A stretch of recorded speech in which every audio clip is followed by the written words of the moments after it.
Hello beautiful people, welcome back to another video. So today I decided to do a very different video. For those of you guys who don't know, it is ADHD Awareness Month. So here I am, and I'm going to be sharing with you guys some of my symptoms of ADHD as an adult and as a female. Because just a side note, ADHD looks different in women versus the guys. I was late diagnosed, and when I was diagnosed with ADHD, I was told that I had a lot of symptoms that were on the spectrum as well.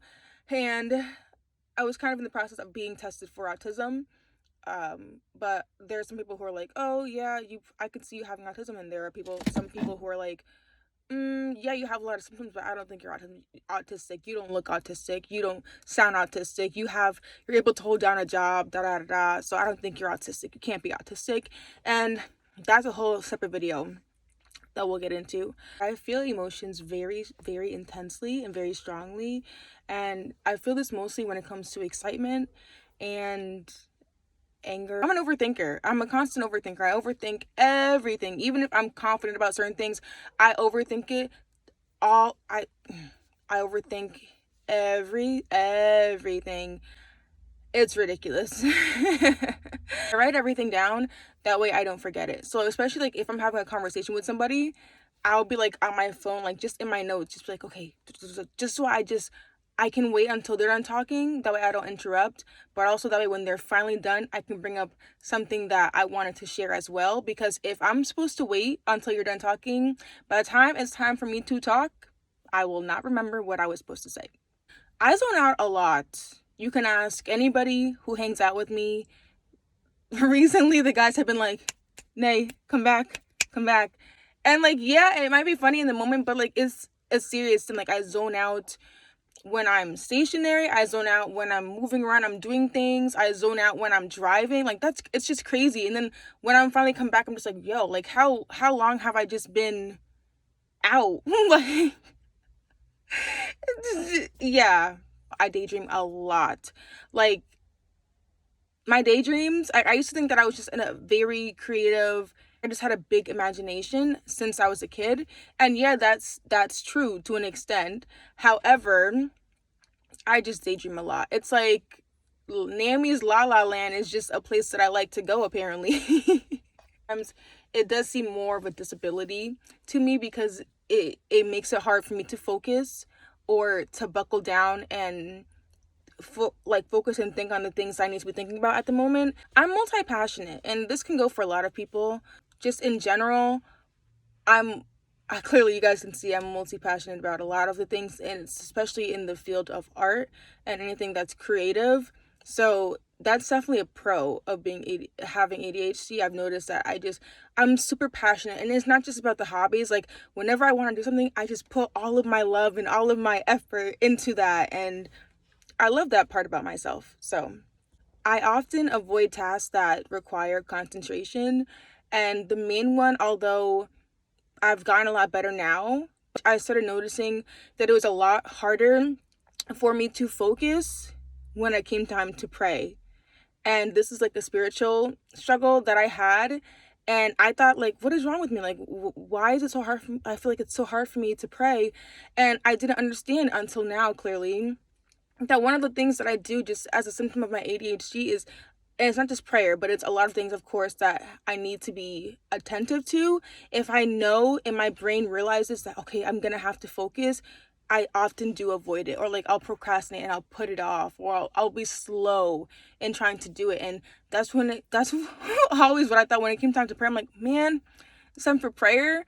Because for me, it wasn't me complaining that I had to talk to God. It was me complaining about how now I just have to sit there or kneel there and be focused in talking to God, because he deserves the time and all of my focus and all of my attention. And that was why I would always avoid it, because I knew it was hard for me to do. Praise him.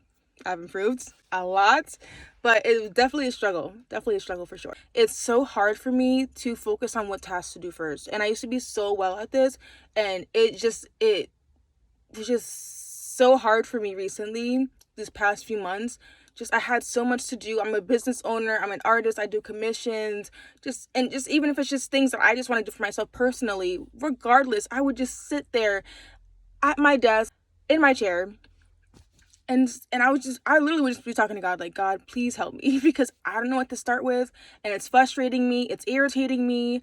I have so much to do, but I don't know what to pick first. Like, yeah, I can write a to-do list, I can do all of that, and I will still look at the to-do list now and be like, that's important, but that's also very important, but that's also super important as well. And it's just one of those things that, some days are easier than others, but for the most part, it's something that I've just learned to deal with, and I'm constantly improving in myself. I see that in myself, but it's one of the main struggles that I've noticed that I had. A lot of times I'll be talking and then I'll just be drawing a blank. Like, and it happened with me and my sister one of the other times recently, and I was like, yeah, so da da da da da. Man, I forgot what I was gonna say. And she was like, Nay, you were literally in the process of talking, finishing your sentence, and you forgot what you were gonna say. And I'm like, yeah. And like, I feel like people don't understand the struggle, because I feel like people are just like, if you have the sentence in your mind, how do you forget what you're gonna say? My brain just blocks out. My mind just blocks out, and I forget what I was gonna say. See, I'm very inattentive, and my friends know this about me. So if I'm ever anywhere and someone just starts talking, if they start with anything of like, all right, so this is how you gotta do it, or so here's what happened was, and by the way, da da da da. Like, the minute people start talking like that, attention is out the window, because I don't know, I can't focus for that long, especially in that type of situation. I've noticed it's very easy for me to focus and for my attention to be drawn when I'm more so moving, when I'm not, stationary and still. But also, to an extent, my mind, it just wanders everywhere. So like, if I'm not hyper focused on an actual passion of mine, it's very easy for my attention to shift. My sister, she's walking out. I'm like, who is that? She scared me. And now she's looking at me. And now I'm gonna get distracted. I'm doing a video. Go. I've been having to need to use a timer. And it's just because, again, sometimes I have to do tasks that I struggle with focusing on, and they're my less desirable things that I have to do. So me putting on a timer for 30 minutes or an hour or whatever, like, okay, for this amount of time, I will stay focused. That, number one, incentivizes me. If I'm saying that right? Yeah, it gives me the incentive to do it well, and because I'm a perfectionist. So like, I can't half do something. So if I give myself 30 minutes and I get it done, and I do it well, I'll feel proud, I'll feel successful, I'll feel good about myself, and that will be all. Also, again, if it's something that I don't want to do, I'm like, okay, Naomi, just do it for 15 minutes. Just do it for 20 minutes. Just do it for 30 minutes. And by the time I'm done, I don't have to touch it again until the next day or whatever day I decide to do it again. I have certain sensory needs, and I might just do a separate video just on this. But one of the main things that I've noticed about myself is that I get very, like, if I'm sitting still, it bothers me a lot for a long period of time. If I'm standing still, it bothers me a lot if I'm doing it for a long period of time as well. But if I'm sitting on a desk or a table, if I'm sitting on something that wasn't meant to be sat on, I'm so comfortable.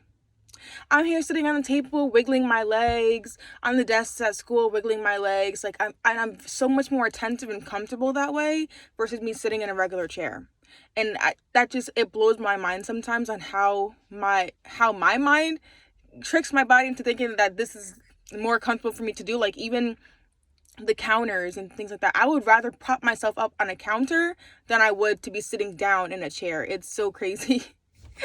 Well, it's not crazy, it's just kind of funny to me about that. But for this video, I hope that you guys enjoyed my little nugget of vulnerability and transparency. And throughout the rest of this month, and why stop at the month, I'll keep doing these videos, honestly, because it's something that I have started getting more passionate about as I continue to learn more about myself and my triggers, my symptoms, what helps me get through the day, etc., etc. So if you like this style of videos, this topic of videos, definitely give it a big thumbs up. Here we go, Exhibit A. I will see you guys in my next video. Ta-ta. Lihit throat.